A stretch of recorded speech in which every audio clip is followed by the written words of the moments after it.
Okay, guys, I started and we had an incident already. I started talking and little man already tried to cross the tomato barrier, which is dangerous. They're little guys. You can see them right here. We'll start with that. If you haven't got your tomatoes in, guys, get them in. I know it's a really weird year, and I'm really not satisfied with the conditions right now planting, especially approaching May. I should have everything in, but we have had really cold weather. We're not even at 50 at night yet, and I know for some of you that think 50 at night, my God, you know, how crazy is that because you're in freezing weather? Well, we should already have that, and it allows me to put out some of the hot plants. So today what we're going to do is I got the tomatoes in, and as you can see, hey, they are not beautiful, but they're starting to grow. This is, I think, the speckled Roman is what this one is, and I'm a fan of paste tomatoes, so let's hope this row works out for me because it was a good row last year. So this is just cucumbers, folks. I want to say these are just pickles. I was running really low on seeds and kind of this year decided, screw it, we're just going to plant what's in there. So they're Boston pickler or something. But what I'm kind of showing you guys is, you know, your garden probably looks like mine. So all I'm going to do to start getting these guys in here is I'm not going to weed this whole area, that's for sure.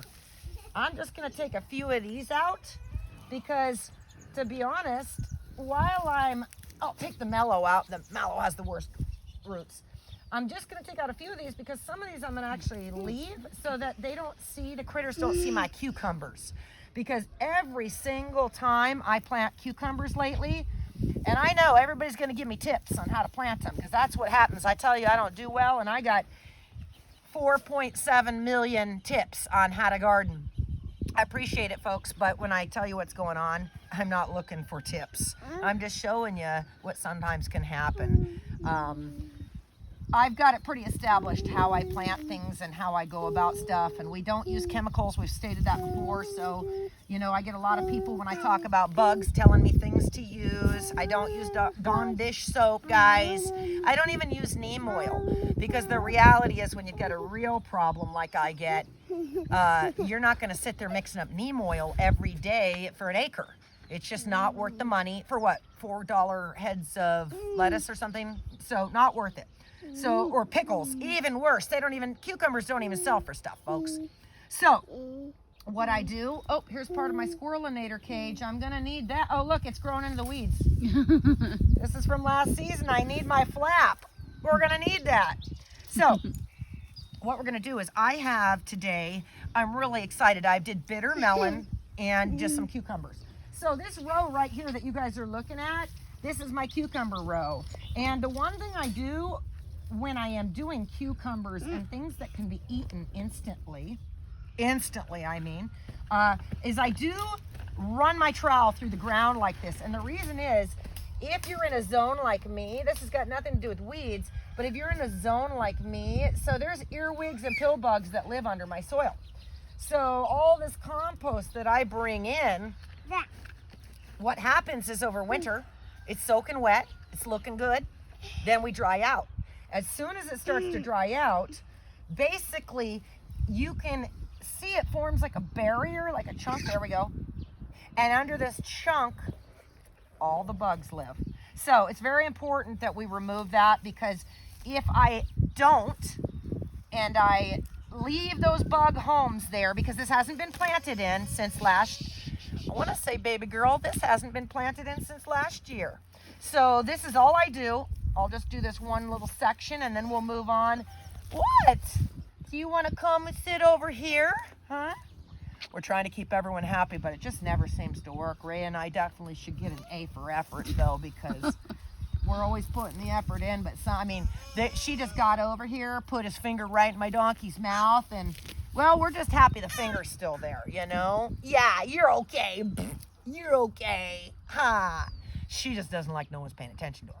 Okay, so I just squished one of my little cucumbers too. And they're very tender at this age. They are not going to protect themselves.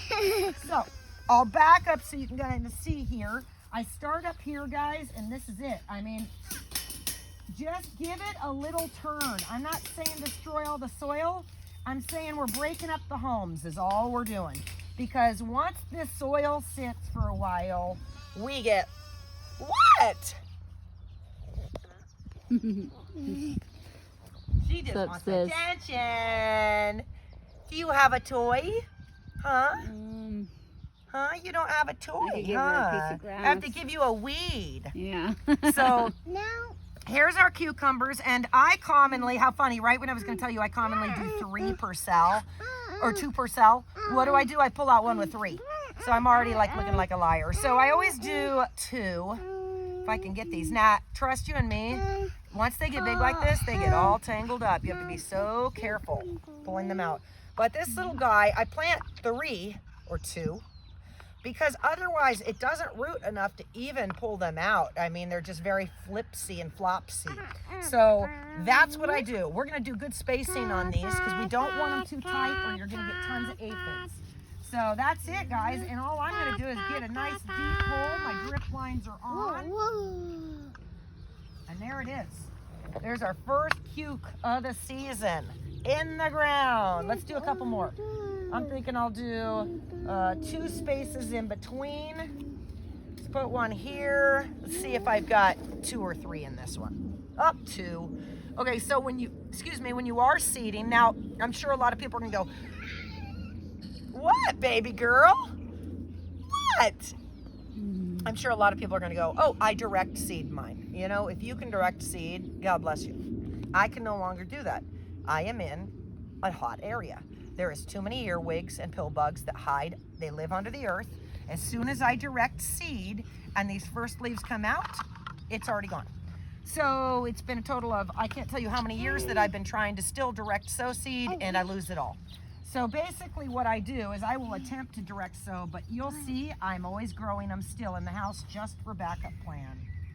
So I think we'll do probably 2 there. I'm gonna keep going though. We'll do a few more and then we'll move over to the bitter melon, guys. And the bitter melon, super exciting. I didn't even want bitter melon. I actually have never used bitter melon before, but my yoga instructor wanted bitter melon, and my neighbor, Rhea's dad, had gone to the Baker Creek thing. And this is a tiny scraggly one here, of course, that I've got that's like just a knot. Come on, guys. So at the Baker Creek thing, he said, hey, I've got all of these bitter melon seeds. Do you want any of them? And all I thought was probably not. And then I saw him in his car. And he's like, take whatever you want. That's a scraggler. You can see it was definitely going tall. So he's like, take whatever you want. So I did exactly that. I took 1 of each pack. There was 4 types. Now, I don't know how many there is, and I don't know anything about them. I know that some of those packages had 6 seeds in them. That's it. 6. It's mind-blowing. I've never, ever purchased packets of seeds with 6 seeds in it. So there's something spectacular about them, is all I can think of, for you to be producing such a small amount. Maybe they're rare or something.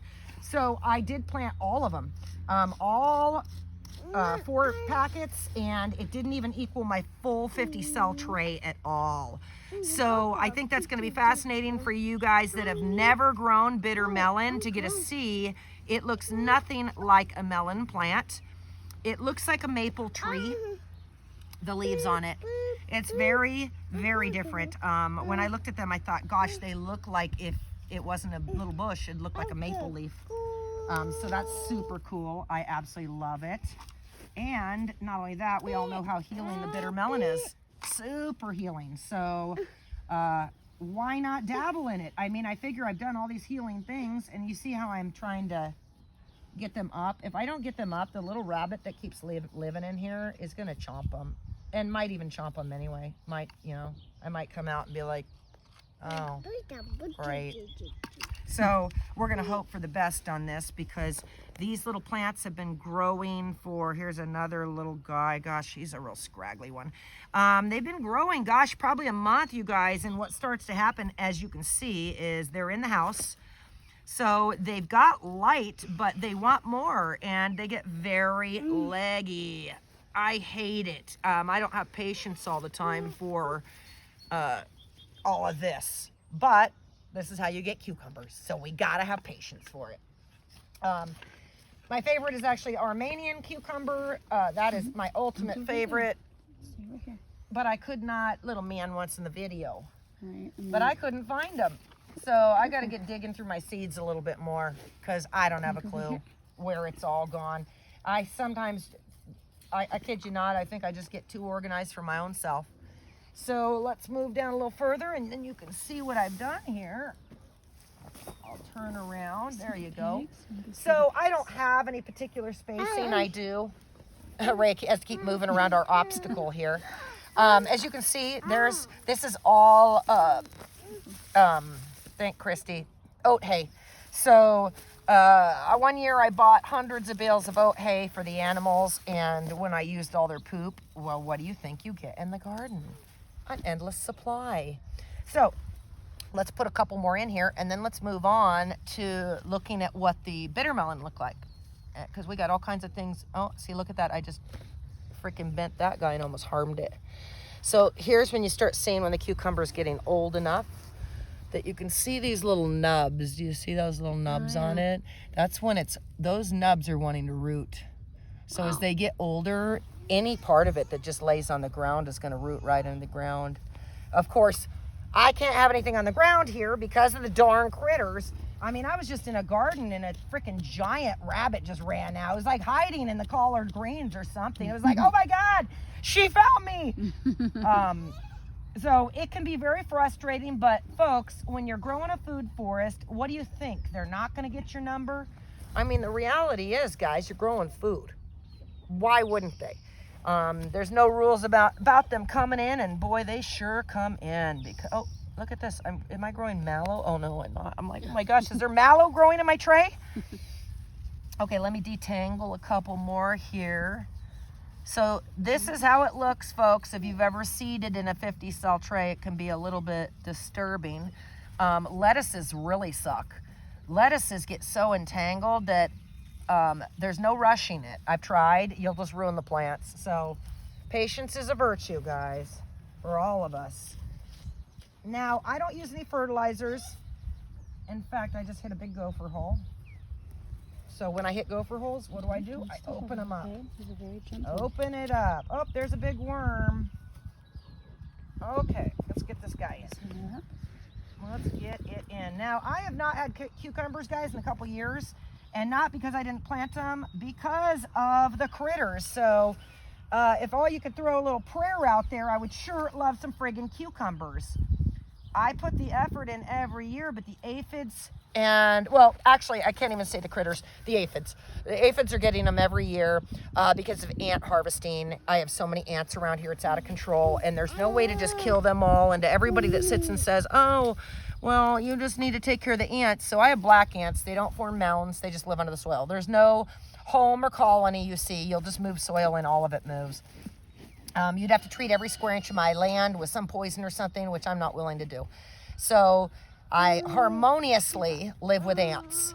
The wetter it is, the less you have a problem, but it gets hot and dry, so they find their way out here, and, you know, they got their friends on their back. Their aphids are like, hey, I need a ride. I heard there was cucumbers, and sure enough, cucumbers are all covered, and you know how it is, folks. It's under the leaf, so it's very difficult to treat, and I don't. I harvest the cucumbers and get rid of them all. So let's move on. As you can see, I think that looks pretty good, and when I'm not on camera, I'll finish the whole row. I actually think I want to put one more in, though, up there. I don't like my spacing. But let's come over, and we'll go do some bitter melon and see what everybody thinks of that.